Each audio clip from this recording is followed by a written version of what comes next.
Think about how much information you were exposed to when you were a child and compare it to how much information our children are exposed to now. They're being overwhelmed in many cases.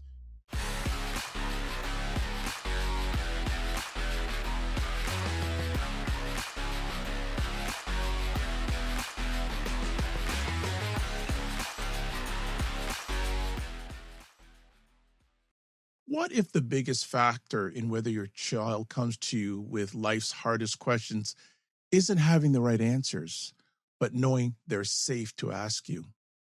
Research consistently shows that young people who feel that they have at least one trusted adult they can talk to experience better mental health, greater resilience, and are more likely to seek help when facing challenges.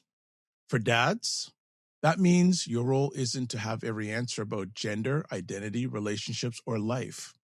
It's to be the kind of parent your child knows they can come to without fear of being dismissed, shamed, or rejected. Today's conversation is about becoming that safe place. So, as always, you're hanging out with us on Dad Central, a parenting podcast to reduce stress and build confidence in fatherhood. And we'd love to get your questions. We'd love to answer some of your questions about parenting, dadhood, et cetera, et cetera. So feel free to email us at podcast@dadcentral.ca. So today we are going to be talking about gender, identity, and big questions, being a safe dad to talk to on the Dad Central show. Drew, thoughts on this? To me, the idea of being a safe place to talk to is so crucial. And it's something that personally I'm working on. It's funny. On the weekend, I had like a moment, and I called Kristen because I was driving to Toronto to see Jordan's baseball game, and I said, "Hey, I feel like I don't make it safe for some of the more difficult emotions, not only for you but for the kids. Like, what are your thoughts? Can you think about that, and then we'll talk about it later." Anyways, so I think it's timely and relevant that we're having the conversation, just because it's also relevant for me as well. But hopefully, listeners will get some value out of what we share today, because that piece of being a trusted adult, I think, is so crucial as our kids grow. Right, life and the world that they're entering is becoming more and more complex and challenging, and being able to be a resource for them as they're going out, taking the next steps, confronting new challenges. To me, I couldn't think of a more valuable role that I would love to play in my kids' life as they grow. So I'm assuming some of our listeners would feel the same way. So if you're a listener and that resonates for you, then stick with us. We hope that you'll get some value, at least one thing you can apply today, because that is our goal and why we do this show. All right. Well, we're going to cover some topics today on this show. One, why this matters. Also, what makes a dad safe.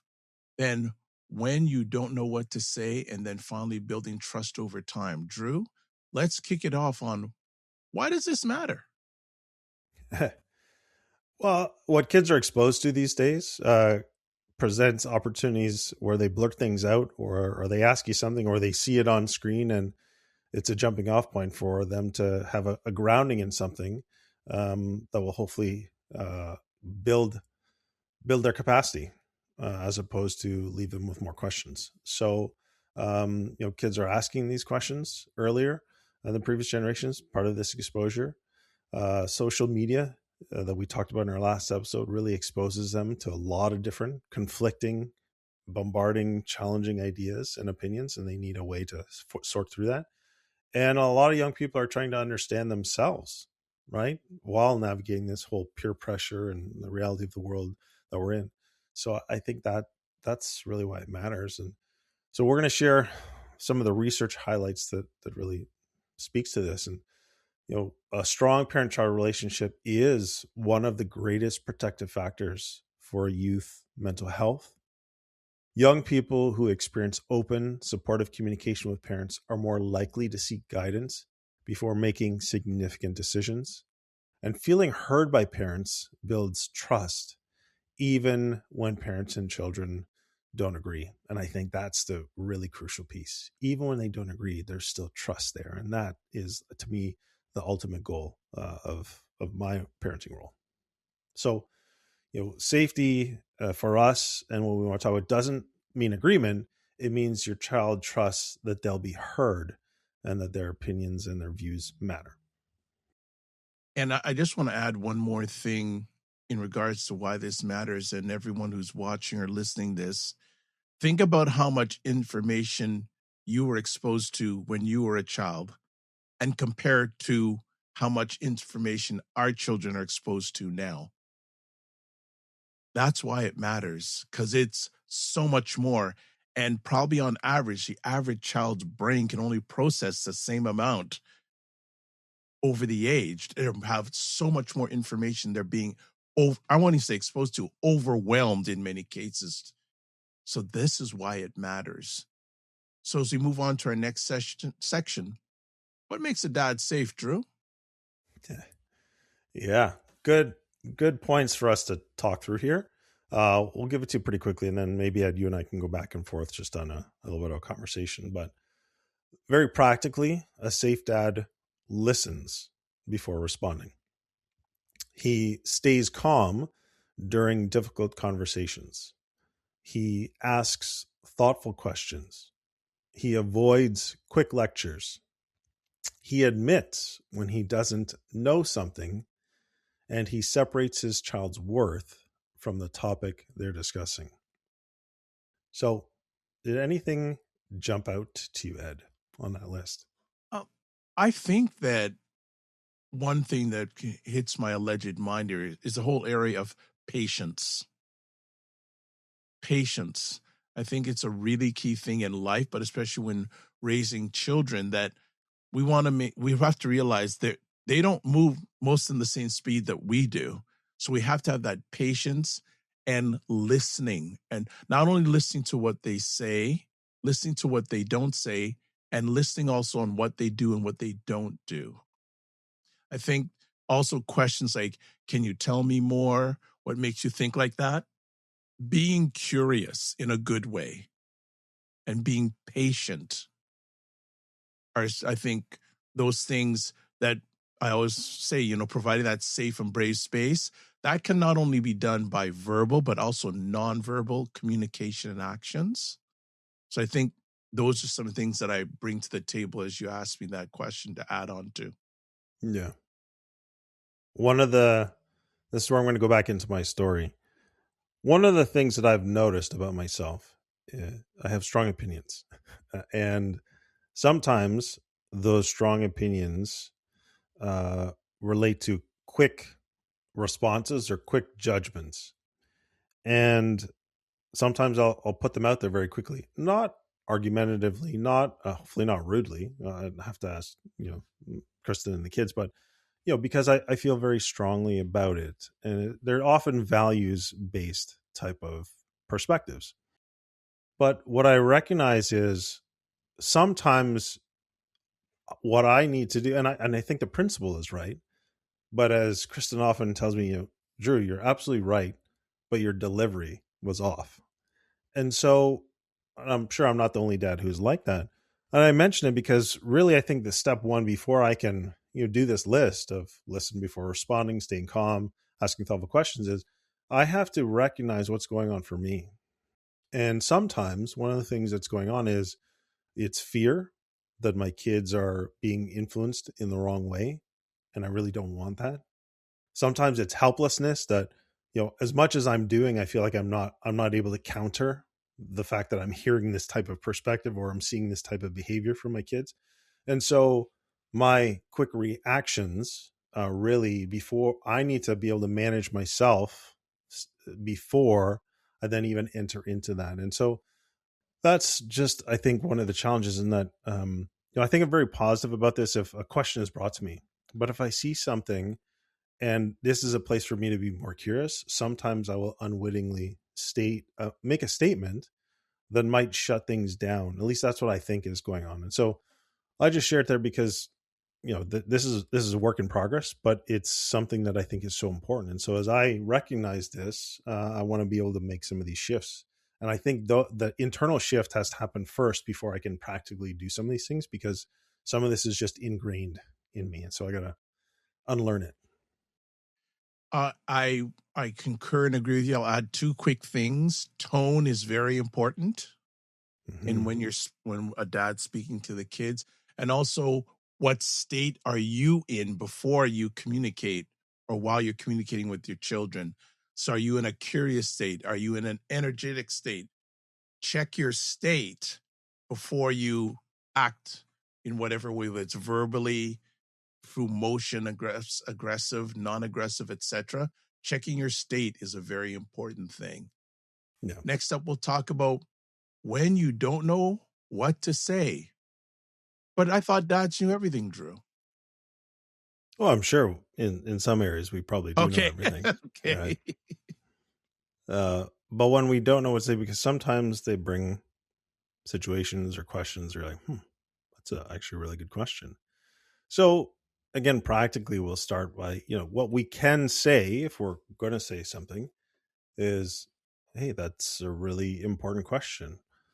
Or, I really like this one, especially if it's brought to you as, thank you for trusting me with this. It sounds like it's really hard for you. You could say, I'd like to understand more. Or can we keep talking about this together? Those are all, questions that open up dialogue and create a conversation. I think the reality is that it's okay for us to pause as well. If we don't know the answer or we don't have anything to say, leave a little bit of silence. That's okay. It's hard though sometimes. Right? We always want to feel like we have to jump in or fill in the gaps. We feel like we have to fix sometimes. We got to solve the problem. Sometimes it's not something to be solved. It's just something to sit with and to be explored. I like to use the analogy of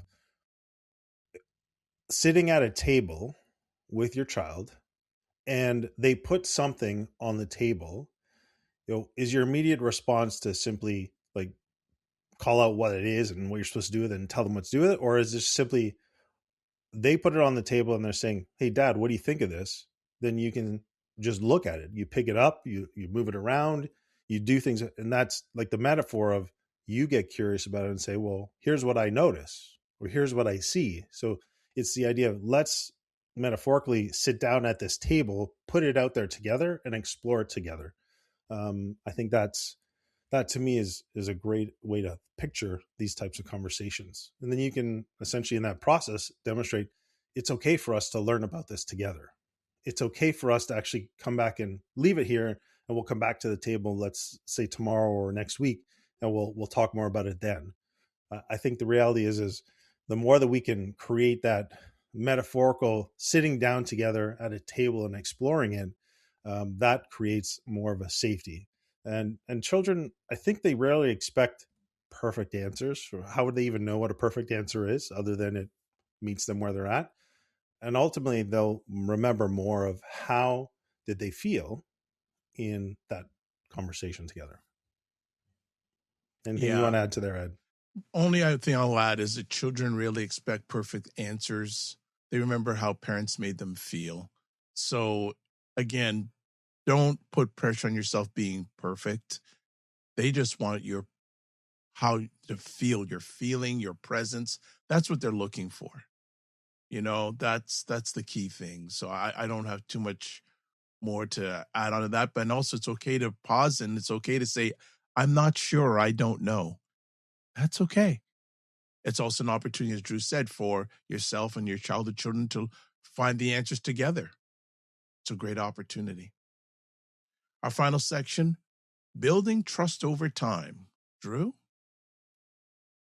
Well, we know that trust grows through consistency uh, and things like everyday conversations. Right? How do you manage a daily conversation with them?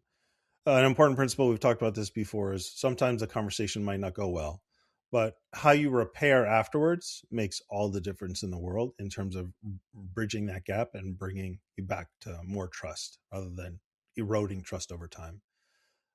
I mentioned of showing up consistently, apologizing when necessary. This one is really important, respecting and not judging any type of emotions. And here's an area of growth for me, in that I tend to respond well when there's a variety of emotions. But what I'm noticing is that when there are sometimes intense or very negative emotions that I'm experiencing from my kids, or even from Kristen sometimes, I tend to not be as safe, because I feel like I got to shift this negativity into something more constructive. And so that's an area where I'm learning that I think I'm inadvertently making it less safe for some of these harder, intense, really negative emotions.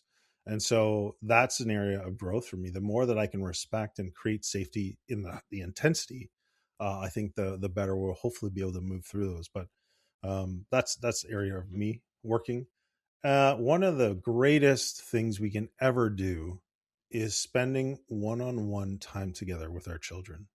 And it doesn't, like, 10 minutes a day is actually good enough, right? If you're like, how am I going to do that? For me, I've got 5 kids and a blended family. They're all various ages, but all it truly takes to build positive regard and great connection is 10 minutes. Anyone can do that. So small daily moments build the relationship needed for life's biggest conversations. Well said. Good wrap. Good wrap. So, what did we cover? We talked about why this matters. We also chatted about what makes a dad safe. Then, when you don't know what to say, and then building trust over time. So, some of the takeaways today: your relationship is more important than having perfect answers. Love that. Love that. Listening builds trust faster than lecturing. 100%. Staying calm creates emotional safety. And then curiosity opens conversations that judgment can quickly close. Difficult conversations are rarely one time events, they're ongoing opportunities to strengthen your relationship. And a safe dad is one who is consistently present, willing to listen, and committed to keeping the conversation going. So when children ask difficult questions, they're often asking two questions. One, can I trust you? And two, will you still love me while we figure this out? So you don't have to be the expert dads. You simply have to stay engaged. So, Drew, what's a resource that we can offer our family today? The Connected Dad course. This, to me, really focuses on managing our own emotions, which is always step number one to building a safe, trusting relationship. Goes deep into connection, listening, understanding, empathy, all right, finding common ground. And ultimately, then it goes into understanding emotions and how do you coach emotions. So the Connected Dad course is a fantastic resource. It's super convenient. It's audible. Sorry, it's audio lessons you can download and take on the go anywhere and listen while you're at the gym, while you're working, or while you're doing other things. So Connected Dad course. We'll have a link in the show notes. Excellent. Before I give our call to action, I haven't said this story in a long time. And because we chatted a lot about trust today, quick little story. A number of years ago, I was watching TV, which I don't do that often. And all of a sudden, I saw The Rock on the screen. I said, okay, let me check this out. And it was a show produced by Oprah Winfrey. And it was just him speaking in front of a camera about his journey. And at the time, he had, I think it was his second wife. I don't know if it was, or it may have been his second wife, but he had a child named Sydney from his previous wife, for his first serious relationship. And one day he was with Sydney chatting, and Sydney's about 13 years old at that time. And all of a sudden, The Rock asked Sydney, what do you love about me, your dad?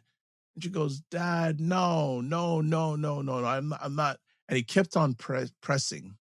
And then finally, Sydney said, I trust you. And his emotion when he was sharing that story, he broke out into tears because he said, when I was Sydney's age, the farthest thing in my mind to say is that I trusted my parents. So It's a powerful story, and it's been many years since, and it always sticks in my mind. So whenever I hear about dad, fatherhood, and trust, that story always comes up. And if you can look it up on YouTube. It's a great episode. So this leads into our closing call to action. If you've ever worried about saying the wrong thing, this episode will encourage you to focus less on having all the answers and more on building the kind of relationship where your child knows they can always come to you. Trust factor, because that's one of the greatest gifts a dad can give. So as always, we'd like to say thank you for giving the most important thing, your time, to listen or watch. And as always, don't just manage your time, manage your energy.